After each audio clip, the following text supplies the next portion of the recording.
Mga kapatid, magandang umaga sa inyo. At kumusta po kayo?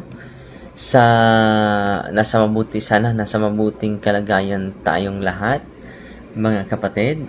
At mayroon tayong balita na tanggap ni Ate Rosalie. Ang sabi ni Ate Rosalie dito, meron na tayong bagong appoint exorcist. Salamat kaayo ni mo, Father. Dito sa Diocese of Naval, bago lang nag-chat kami. Ate, salamat sa Diyos. Ate. So, meron na silang bagong exorcist doon, si Father Regan Goray na ma-appoint sa ating mahal na obispo, Bishop Rex. Okay? So, magandang balita po yan. At dumami na yung mga pari na yumakap sa ministry ni Kristo dahil ang dami namin na natatakot sa ministry ito. Okay? Salamat sa Diyos po. Ang Diyos po ay nasiyahan ito dahil dadami na ang matulungan sa na mga hinaharas ng demonyo. Kahapon pala, nakausap ko ang isang ali, no? For how many years wala siyang gana sa buhay. Nakausap ko din yung kanyang asawa dahil kahapon ko lang sila nakausap, pero maraming beses na silang nakabalik sa office. Before sila pumunta sa office, meron na pala siyang taning sa buhay. At ang nagtaning sa kanya, yung mga albularyo. Na hindi yan mawala yung curse sa iyong katawan dahil patay na ang nag-curse sa'yo or nagbarang sa'yo. So, hindi ka na gagaling pa. No. Malayo lang ang isang buwan sa'yo, mahigit. No? Mamamatay ka na. So, yung ale, taga Bukulang, nakausap ko talaga personal kahapon. Dahil pabalik-balik sila doon, nagtestimonya na siya. Na sabi niya, before ako pumupunta dito, Father, mabigat talaga yung katawan ko at yung tiyan ko ay hindi ko ma-describe yung sakit sa tiyan ko. At merong pakpak, Father, lalabas sa aking likod. Just imagine na, parang may pakpak, Father, na lalabas sa aking likod. At bigla lang iinit yung buong katawan ko. Hindi ko ma-describe, Father. At parang gusto ko nang paniwalaan yung albularyo, Father. Hindi na ako aabot mahigit isang buwan. Lampas isang buwan. Yan ang sabi niya sa akin.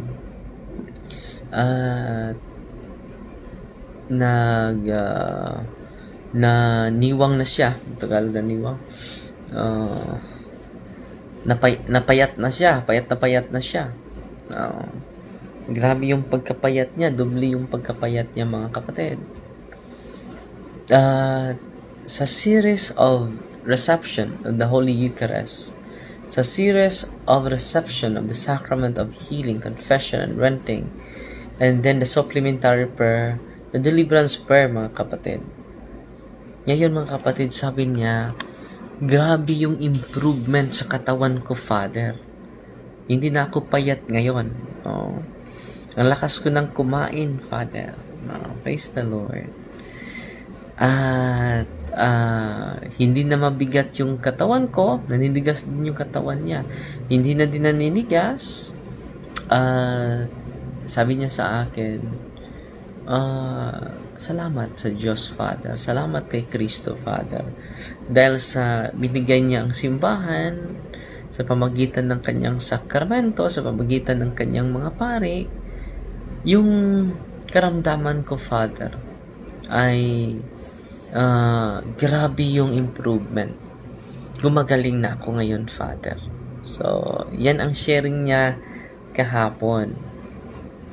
At sabi niya makatulog na ako ng mahimbing. Yung una ay hindi. Walang ganang kumain. Just disturb yung... Dahil lumapit sila higit sa 10 albularyo na. Marami siyang mga sinusuot na habak. Kaya pala bumibigat yung ano mo. Bumibigat yung katawan mo. At parang may mga pakpak na lalabas sa kanyang likod. Dahil bawat albularyo ay may espiritong dala. Hindi yan Espiritu Santo, Espiritu Tunto po yan. So, paulit-ulit po natin sinasabi ngayon para yung mga albularyo ay mag-renounce na sa kanilang kapangyarihan. Yung mga occult practitioners na hindi matabla ng bala, meron pa silang mga orasyon na kahapon, yung isang babae from Gindulman, grabe mga kapatid, yung tatay niya, merong orasyon na tagulilong. Yung tagulilong ay hindi makikita. Kahit nasa harapan pa siya. Kung i-recite na niya yung orasyon, hindi na makikita. Kahit nasa harapan lang sa mga taong naghahanap sa kanya. So, noong una, akala ko storya lang po ito. Yung national hero natin, si Daguhoy, parang mayroong orasyon na tagulilong mga kapatid. At dahil dyan, no, ang daming, hindi siya nahuli, di ba? Hindi siya nahuli. So, yan mga kapatid. So, kung ma-renounce natin ang occult involvement natin at magkaisa na tayo as a family na i-renounce lahat superstitious belief natin, ang daming superstitious belief natin. Kung i-renounce natin lahat ang mga superstitious belief natin, daming karamdaman na gagaling. Maraming relasyon na misisave. Dahil hindi mo na mapigilan, no? Isa sa mga palatandaan na may occult involvement tayo, disobedience. No? Yan po. Hindi na mag-respect, wala nang obedience sa authority, sa iyong mga magulang, disobedient ka na. Ano pang palatandaan? Grabe mong magalit, hindi mo mapigilan yung sarili mo. Doble yung galit mo, doble yung puot mo, doble yung mga maanghang na mga salita na lalabas sa iyo. Ano pa? Bibigat yung ulo mo, no? Yung katawan mo, at lagi kang kinakabahan na walang findings at walang natural cause. Hindi mo alam bakit ka kinabahan. Hindi mo ma-describe, hindi mo ma-explain. Katulad kahapon, no, alam mo, Father, pagrating mo, sabi ng babae from Gindulman, Father, pagrating mo, hindi ko na ma-describe yung naramdaman ko. Sumakit yung ulo ko, sumakit yung likod ko, at nahirapan na ako na maglakad. Matapos ma-deliverance mga kapatid, nakatayo na siya at nalakalakad na. Yun po, as mga palatandaan mga kapatid, walang finding sa doktor. Pagpunta nila sa doktor, sabi ng doktor, wala ka namang sakit, normal na normal ka. So, gusto niya magpa-confine, pero ang doktor sabi, okay ka lang, wala ka namang sakit, umuwi ka na lang sa inyo. Pero ang totoo mga kapatid, may sakit talaga siya. Pero hindi po yun natural. So, kung natural illness mga kapatid, dito sa office natin, i-recommend natin sa mga doktor. Kailangan niya kasi ng natural medicine. Natural way. Natural na mga gamot. Kung wala, kung hindi natural, preternatural yan. Walang findings ng doktor. Delikado po. Hindi yan makukuha sa doktor. Bakit? Walang findings eh. Meron ding mga pasyente natin na meron namang findings pero dual yung karamdaman niya. Katulad ng isang babae from sa bayan ng Batuan dito sa Bohol. Alam nyo ba mga kapatid? Stage 3 cancer po yung suso niya. Lumaki na yung suso niya dito sa kabila. Isang suso niya ay lumalaki na.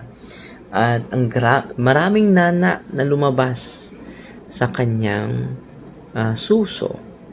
So, pina-check niya sa doktor. Sabi ng doktor, you need chemotherapy. Kasi imagine na, you need chemotherapy. And then, operation. At sabi ko sa kanya, listen to the words of your doctor. Dahil sila ang nakakaalam sa natural way para magamot ka. Natural way parang matulungan ka talaga. Yan ang sabi ko sa kanya. Dahil doon, lumalapit pa din sila sa office natin na binigyan ko ng Sacrament of Confession, Anointing of the Sick. At matapos ng Anointing of the Sick, sinabihan ko magsamba ka lagi because the Eucharist is a source of healing. No? Nagsamba ka. And nung dineliverance ko, at yung holy and exercise water, ni-sprinkle ko sa kanyang suso, sumigaw ng malakas. Yeah! Meron pala mga espiritu sa kanyang katawan. At nung bumalik siya sa doktor, nagulat siya. Dahil sabi ng doktor, hindi ka na kailangan na chemotherapy. Hindi mo na kailangan na nagpa-opera. Anong ginagawa mo? Namatay na yung mga cancer cells. No? Bilang yung namatay yung mga cancer cells. At bumalik siya sa atin, sa office, at sabi niya, Father, bumalik yung suso ko. Normal na po yung suso ko. Yung forma, bumalik. Naging normal. So, meron palang mga seemingly natural but preternatural yung origin ng karamdaman. At hindi talaga siya naka-undergo. Dahil kung ano ng doktor ay pero nung namanghanga sila bakit namatay yung mga cancer cells. Okay? Hindi ko na alam kung kumusta na siya ngayon. No? Sa last kita namin ay nagpapasalamat siya dahil malaki yung improvement. At bumalik na ang kanyang forma sa kanyang suso sa natural. So, yan mga kapatid, ang katotohanan. So, magbasa lang muna tayo ng mga comment dito sa ating live. May misa pa ako na kanina may misa tayo sa umaga at ngayon may misa naman tayo may kasal tayo at may binyag. Tapos, pupunta tayo sa office, 1 p.m. At mga alas 2 hanggang hapon na, mga alas 2 to 6, confession. And then, exorcism. So, kahapon ay mga alas 8, beyond 8 na ako, nakauwi. Dahil, ang daming ini-exercise natin. Mahigit sa 6 ini-exercise natin. Kahapon. At ngayon na naman. So, punong-puno yung schedule natin.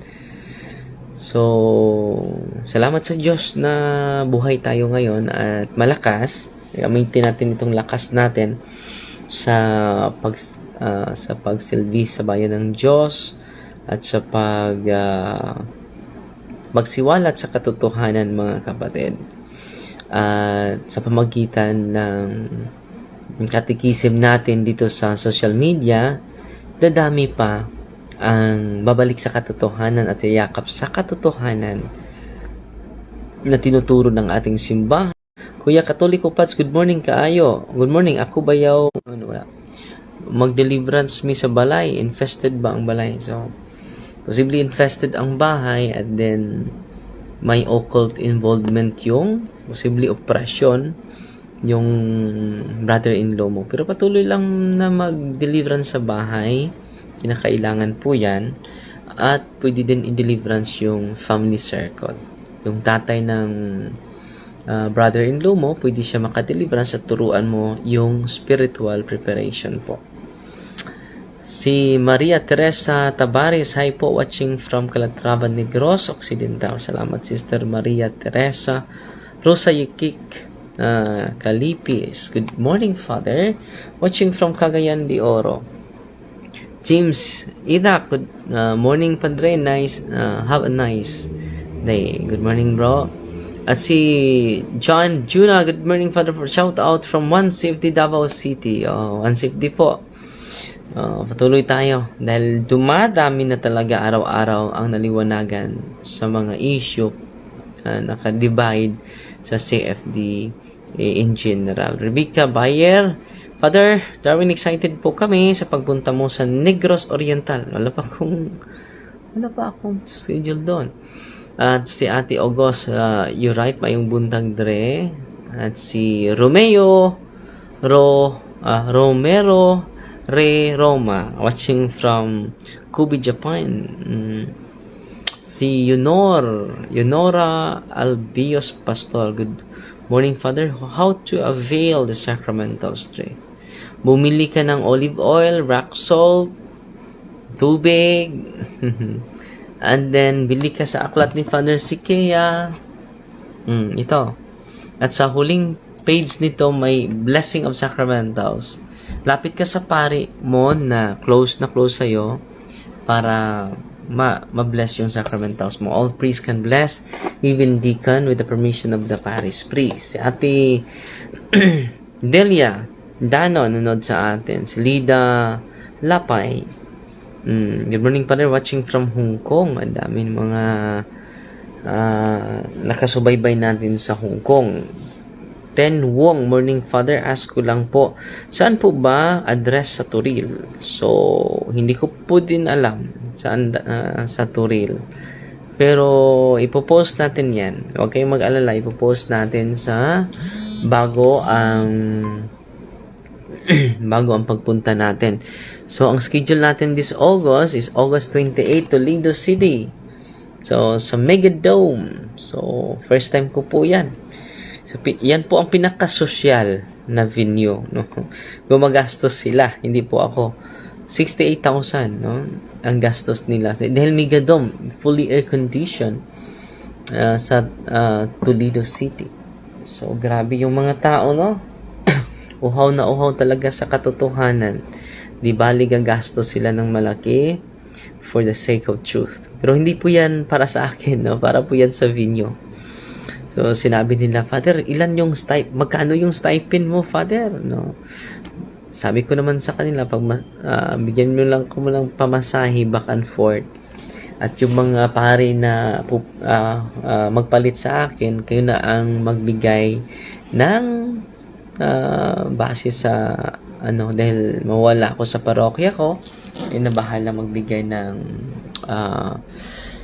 tinatawag na honorarium sa kanila dahil kukuha ko ng pare papalit sa akin. So lahat ay hindi mapunta sa atin, no, kundi sa mga pumalit sa akin para magmisa. So hindi ako hingi ng stipend, mga kapatid. So transportation back and forth, yan lang po, no. Yan ang sinasabi ko sa lahat sa mga umi-invite sa atin at grabe yung tuwa ko at galak kung nakasiwalat lang tayo sa katotohanan. Yan lang po. Wala nang iba. No. So, yan ang katotohanan, mga kapatid. Kung magtatanong kayo. Pero, once a month lang yung paglabas ko sa diocese natin dahil meron man akong parokya dito. So, minsan ay twice a month, no? So, malaking event na po yun, mga convention, katulad na ganyan, mag-grant natin. At, yan, no? Ang katotohanan po, dahil maraming mga nagsasabi, ang mahal mo, Father. Wala, hindi naman ako nag-demand, no? Yung sinasabi ko lang ay transportation at yung pare na pumapalit sa atin, kayo ang bahalang magbigay ng honorarium dahil maiwan yung parokya ko. Pero para sa iyo, Father, wala. yung transportation lang. Pakainin mo lang kami dyan, at tulog, may matulugan, at kontento na po tayo na maibahagi ang katotohanan. Okay? So, yan lang po. Pero limited lang yung paglabas natin. Hindi dahil ang daming schedule natin sa parokya. Once a month or pinakamadalas is twice. Dahil marami talagang nangangailangan at salamat sa Diyos na malakas pa tayo ngayon, no?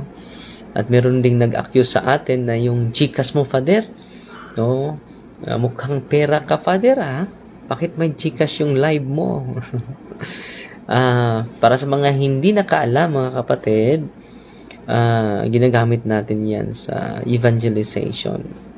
Lalo na sa sports and evangelization. Alam nyo ba na bibili tayo ng 3 baboy para pakainin natin libo-libo. So, sa baboy lang, mga 60,000 na. At sa mga transportation pa, sa mga bisita natin, lalo-lalo ng WBL community, mga charismatic community, bibigay pa tayo ng transportation sa mga CFD, sa sound system natin. So, pinakamataas every month sa sports and evangelization natin ay 80,000 po. Pinakataas na po yan. Yan ang katotohanan na ginagamit natin at bumibili na tayo ng mga sound system. Bawat team. Merong 10 team sa mga market evangelizers, binibigyan na natin ng isa-isa. Yung handy sound system. At nakabili na din tayo ng malaking sound system, yung pang disco na sound system, nakabili na tayo dahil sa mga generosity ninyo. Yan ang dahilan, no? Kung wala ang pera talaga, hindi tayo maging sa pamagitan, malaking tulong talaga. Gagamitin natin ang pera for evangelization, hindi para sa sarili natin. So, yun po ang katotohanan. At ang ministry natin ay nakatulong na rin more than 40 scholars at mga high school. Yung merong mga high school, meron ding college. More than 20 college yung mga matulungan sa ministry. College. So, just imagine college. At 6 dyan ay mga seminarista. Parang mawala si Father Darwin, merong papalit, no, sa ministry natin at magpatuloy sa hindi ministry natin, sa ministry ni Kristo po. So, yan po ang sagot lang natin sa mga kapatid natin, sad to say, mga kasamahan pa natin, ang laging nagsasabi sa social media. Pero okay lang. Dahil yan naman ang sinabi ni Kristo, when we follow Him, let us carry our cross. Sinasagot lang natin, mga kapatid, punto por punto, ang kanilang akusasyon. Na minsan, hindi aabot ng 80,000 yung so tayo pa ang magdagdag. So, meron naman tayong matanggap sa nasahod sa YouTube. So, dinagdagan natin. Dahil hindi abot ng 80,000 para lang maisiwalat natin ang katotohanan. Dinagdagan natin hingit pa sa kalahati. So, yan ang katotohanan. Pero hindi, ang Diyos talaga ay hindi mo mapigilan eh. Grabe ang Diyos. Dubli yung mga paraan. Hahanap talaga siya ng paraan. At kita naman ninyo, yung sports and evangelization, ang daming mga tao. Punong-puno yung mga tao. Grabe. So, yan. Yan po ang consolation ko. Kahit gagastos pa ako sa sarili kong matanggap na sahod sa diocese at sa... Hindi ko din alam na may sahod pala yung YouTube. Pero ngayon, alam na natin, ginagamit din natin sa evangelization. So, yung mga evangelizers natin, yung mga Grand Bible Rally natin, ginagawa din natin yon. Grabe. Ang daming sabi nga ng isang converted pastor, laging nanonood sa ating programa. Sabi niya, Father, magkano ba yung proposed budget nyo sa buong taon? Wala. Sabi ko, wala. Sa amin, Father, milyon-milyon. Dahil 70 Adventist siya. Bakit hindi yan magagawa sa simbahan? So, kaya nga, lock lang tayo sa evangelization at kuripot tayo sa pag-spend for evangelization, pero for decoration, ang daming lalabas na mga donation. Yung decoration sa bulaklak, ang dami. For decoration po yan. 60,000, 80,000. For decoration lang yan. Hindi naman yan masama. Pero kulang. Kung gagastos tayo sa decoration ng simbahan, bakit hindi tayo gagastos for evangelization?